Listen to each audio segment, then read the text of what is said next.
everyone, today we will talk about how to fix or how to solve Pinterest loading on the application of Pinterest. To know how to fix or how to solve Pinterest loading problem on Pinterest, you should just go to settings like this. We click. After that, in this page we go to apps, default apps, app settings. When you will see this list, you will go down to find the application of Pinterest and you will enter.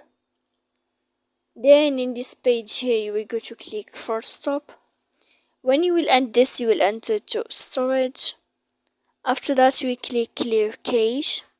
Then you will go to click clear data, and when you will end all this stuff as you see here, you can update your application. So please don't forget to support us by like and subscribe. See you next time in another video.